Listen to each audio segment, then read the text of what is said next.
ओम नमः पार्वती पतये शिव हर हर महादेव। तो आज हम जानने वाले हैं, सबके मन में प्रश्न उत्पन्न होता है, क्या मनुष्य, क्या इंसान भगवान बन सकता है? क्या मनुष्य के अंदर ऐसी अवस्था है, ऐसी शक्ति आ सकती है कि वो भगवान की तरह बन जाए? काफ़ी ऐसे पुराने लोग थे, काफ़ी ऐसे जो मनुष्य थे जो साधु साधक बन के, जो संसार में रह के भी भगवान के तत्व को प्राप्त कर लेते थे, और बहुत लोगों ने प्राप्त भी कर लिया है। मनुष्यों को भगवान बनने के लिए पंच यानी पांच, मनुष्य के पांच शरीर होते हैं, पांच शरीरों से ऊपर जाना होता है। यदि मनुष्य पांच शरीरों से ऊपर चला जाता है तो वो भगवान की अवस्था को प्राप्त कर लेता है। पहला मनुष्य का शरीर है वायु। जब मनुष्य वायु को, अपने शरीर की वायु को अपने नियंत्रण में कर लेता है, तब मनुष्य इससे ऊपर जा पाता है। जब मनुष्य अग्नि को, अपने शरीर के अग्नि को अपने नियंत्रण में रखता है, तब मनुष्य उससे परे जा सकता है। जब मनुष्य जल के शरीर को, यानी जल को अपने नियंत्रण में रख सकता है, तब मनुष्य उससे परे जा सकता है। जब मनुष्य इस पृथ्वी को अपने नियंत्रण में रख सकता है, तब मनुष्य इससे परे जा सकता है। जब मनुष्य अपने शरीर को आकाश से परे रखता है, तब मनुष्य इसके परे जा सकता है। यानी पंच तत्वों के ऊपर जिस मनुष्य ने भी नियंत्रण पा लिया, मतलब पंच तत्वों के हिसाब से आप नहीं चलते हो, आपके हिसाब से पंच तत्व जब चलता है, तब आप भगवान के उस स्थिति को, उस रूप को प्राप्त कर लेते हो, और भगवान के वो स्थिति को प्राप्त कर जाता है एक साधारण मनुष्य, जब पंच तत्व को अपने अधीन कर लेता है। मनुष्य भगवान बन सकता है, लेकिन मनुष्यों को पूर्व अपने अंदर झांकना, मतलब अपने अंदर देखना होगा। अपने अंदर ढककर देखो कि तुम कौन हो, तुम क्या हो, और तुम्हारा जन्म क्यों हुआ है आखिर। इस चीज को जब मनुष्य जान लेता है तो वो अवश्य ही परमात्मा के तत्व को प्राप्त कर लेता है, और परमात्मा के रूप में परमात्मा बन जाता है। उसको हम ऐसा नहीं कह सकते कि हमको, यदि हम भगवान बन गए तो हम अहंकारी है। नहीं, हमने वो चीजों को प्राप्त कर लिया है, हमने उन चीजों पर अपना ये जमा लिया है, तो हम भगवान के रूप में लोगों की मदद करेंगे। थे हम इंसान, लेकिन हमको ईश्वर का तत्व प्राप्त हुआ है। ऐसा हो सकता है, ऐसा कर सकते हैं। उसके लिए मनुष्यों को अनेक चीजों से परे जाना होगा। क्या एक साधारण मनुष्य इससे परे जा सकता है? क्या साधारण मनुष्य के पास ये बात है जो उससे परे जा सकता है? क्या कोई कर सकता है? अवश्य कर सकता है। उसके लिए पूर्व तो मनुष्यों को इस दुनिया को समझना होगा, यानी इस दुनिया में जितने भगवान के धर्म के स्थान स्थल है, उन सबको समझना होगा। उसके बाद मनुष्य जब तत्वों की स्थिति से ऊपर चला जाएगा, मनुष्य जब भ्रमण करता है दुनिया पे, यदि उसको भगवान नहीं मिलते तो वो अपने अंदर झांकता है। अपने अंदर जब उसको भगवान मिलते, कर्म कांड करके मनुष्य को ईश्वर प्राप्त नहीं हुए, तो मनुष्य ने खुद के अंदर झांकना शुरू कर दिया। जब खुद के अंदर झक गया मनुष्य, उसको मिल गया, तो वो पंच तत्वों के पीछे जाता है। पंच तत्व जब उसके अधीन, उसके अंतर्गत, उसके शासन में आते हैं, तो वो ईश्वर के तत्व को प्राप्त कर लेता है। बड़ा सरल है ये, ईश्वर के तत्वों को प्राप्त करना। लेकिन वही कर पाएगा जो पंच तत्व को अपने अधीन कर लेता है, पंच तत्व को अपने अधीन कर लेता है। लेकिन इसके लिए आपको भगवान के जो प्रतिकूल भगवान का रूप है, भगवान का जिस तरह से सौंदर्य है, जिस तरह से भगवान ने निसर्ग को, अपने नेचर को अपने अधीन कर लिया है। एकमात्र भगवान शिव है जिसके अधीन पंच तत्व है, और ये पूरा निसर्ग यानी नेचर जिसको कहते हैं। नेचर ही मनुष्य का समय है, नेचर ही मनुष्य का जन्म है, नेचर ही मनुष्य का मृत्यु है। इससे आगे भी कुछ नहीं है, इससे पीछे भी कुछ नहीं है। और निसर्ग, नेचर मतलब क्या है? नेचर मतलब जो हर जीव को सहारा देता है, वही निसर्ग है। चाहे उसमें पशु पक्षी हो, कीड़ा हो, कोई पेड़ हो, कोई जानवर हो, मनुष्य हो, कोई भी हो, 84 लाख योनियों को जो सहारा देता है वो है निसर्ग। और वही निसर्ग उस परमात्मा शिव के हाथों में है। उस निसर्ग को, उस नेचर को वो शिव चलाते हैं। लेकिन मनुष्य नेचर को पहचान नहीं पाता है।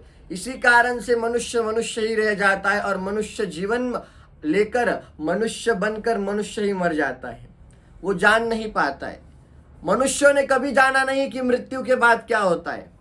बहुत कम लोग हैं जिन्होंने जानने का प्रयत्न किया। मनुष्य क्या सोचता है कि जब तक हमारा शरीर है, जब तक हम जीवंत हैं, हमारी सांसें चलती है, तब तक हम हैं। हम मर जाएंगे, दुनिया खत्म, उसके बाद कुछ नहीं। उसके बाद ही शुरू होता है। जैसे हर पिक्चर से पूर्व में ट्रेलर दिखाया जाता है, उसी समय ये हमारे जीवन का, यानी हमारे आत्म स्वरूप का, आत्मा का जर्नी ट्रेलर है। मृत्यु के बाद असली यात्रा शुरू होती है। असली यात्रा मृत्यु के बाद शुरू होती है। लेकिन काफी कम लोग इसको जानते हैं जो उस चीज से परे हो, उस चीज से परे हो। लोगों को जानने के लिए भगवान के तत्वों को अवश्य ही प्राप्त करना होता है। जब मनुष्य ईश्वर के तत्व को प्राप्त कर लेता है, मनुष्य अंदर से जब भयभीत नहीं होता है, मनुष्य का भय उससे डरता है। मनुष्य जब भय से अभय हो जाता है, निर्भय हो जाता है, उस समय मनुष्य ईश्वर के तत्व को प्राप्त करता है। मनुष्य को भय किस चीज का ना हो, मनुष्य को ईश्वर का भय ना हो, मनुष्य को खुद का भय ना हो, मनुष्य को पंच तत्वों का भय ना हो, पंचभूतों का मनुष्य को भय ना हो, मनुष्य को मृत्यु का भय ना हो। जिस समय मनुष्य के भीतर से, मनुष्य के अंतर मन से ये भय का समाप्त हो जाता है, इस भय का अंत हो जाता है, उसी समय मनुष्य ईश्वर तत्व को प्राप्त कर लेता है। ईश्वर हमारे अंदर है। हर मनुष्य के अंदर, हर जीव के अंदर ईश्वर तत्व होता है। बस जो उसको पहचान जाता है वो अपने उस स्तर को प्राप्त कर लेता है। बहुत कम लोग, क्योंकि भगवान ने माया भी दी है, कलयुग भी दिया है, जिसके अंदर लोग खुद के अंदर जाने के बजाय लोग दुनिया में घूमते हैं और घूमते घूमते उनका समय यहाँ पर कब निकल जाता है उनको पता नहीं चलता है। और फिर आगे वो बुढ़ापा आता है और उनकी मृत्यु हो जाती है, क्योंकि वो ईश्वर तत्व को प्राप्त नहीं कर पाते। इसी कारण से कहा जाता है कि ईश्वर तत्व को प्राप्त करने के लिए मनुष्यों को अनेकों जन्मों लेने पड़ते हैं। अनेकों जन्मों का खेल है ये, अनेकों जन्मों का खेल है ये। लेकिन जो मनुष्य इसी जन्म में समझ गया, उसको दोबारा जन्म नहीं लेना पड़ेगा। वो जब चाहे, जिस स्थिति में, जिस घर में, जिस कुल में, जिस भगवान के पास आना चाहे वो आ सकता है, जब मनुष्य को ईश्वर तत्व की प्राप्ति होती है। अब कहते हैं महाराज, मनुष्यों को ईश्वर तत्व की प्राप्ति कब होती है? मतलब क्या अनुभव होते हैं? जैसे आपके मन में यूं ही आपको ऐसा महसूस होगा कि जैसे हमने किसी को कुछ कहा और वो घटना सत्य हो गई। हमने कभी अनुभव किया कि ईश्वर मेरे पीछे खड़े हैं, कभी ईश्वर मेरे भीतर है, ये अनुभव किया। कभी ऐसा हुआ कि आप किसी मंदिर में चले गए और आपको मंदिर के भीतर जाने का मन नहीं हुआ, आप बस बाहर से बैठ के ही भगवान को देख रहे हो और मुस्कुरा रहे हो। वो ईश्वर तत्व का कमाल है, वो ईश्वर तत्व का कमाल है। ऐसा जब अनुभव होने लगे, आपको बहुत कुछ आपके पास है लेकिन फिर भी आपको कुछ अनुभव नहीं हो रहा है, ना सुख ना दुख, वो ईश्वर तत्व का एक प्रकार है। जब ऐसा अनुभव होने लगे तो समझ जाना कि ईश्वर तत्व की प्राप्ति आपको हो चुकी है और आप उसका अनुभव भी कर रहे हो। ईश्वर तत्व की प्राप्ति मनुष्यों को इस जीवन में भी प्राप्त हो सकती है। जब मनुष्य एक स्थल से दूसरे स्थल, तीसरे स्थल से चौथे स्थल, चौथे से पांचवें, पांचवें छठवें, ऐसे स्थलों पर भ्रमण करता है मनुष्य, फिर भी वो भटकते रहता है। लेकिन जब एक जगह पर वो स्थायी हो जाता है तब उसको ईश्वर तत्व की प्राप्ति मिल जाती है और पूर्ण तरह से ईश्वर में अपना समय, अपना तन मन धन सब कुछ प्राप्त भगवान के समर्पित कर देता है चरणों में। और ईश्वर तत्व को प्राप्त करने के लिए वो कार्यों में आगे बढ़ता है। और ईश्वर तत्व में एक ऐसी यात्रा आती है जिसका नाम है भूतों की यात्रा। भूतों की मतलब मनुष्य एक भूत है, मनुष्य एक भूत है। और मनुष्य का भूत है, ये मनुष्य कब पता चलता है कि मनुष्य भूत है? ये तभी मनुष्य को पता चलता है जिस समय मनुष्य अपने अंदर के आत्मा को जान लेता है। जैसे पंच महाभूतों की यात्रा, पंच तत्वों की यात्रा, पंच इंद्रियों की यात्रा, अनेकों यात्राओं का इसमें मेल समागम होता है। बस मनुष्य को खुद को जानना, अंतर मन को जानना बहुत ज्यादा महत्वपूर्ण होता है। जान वही पाता है जो इस स्थिति को, इस अवस्था को समझ पाता है।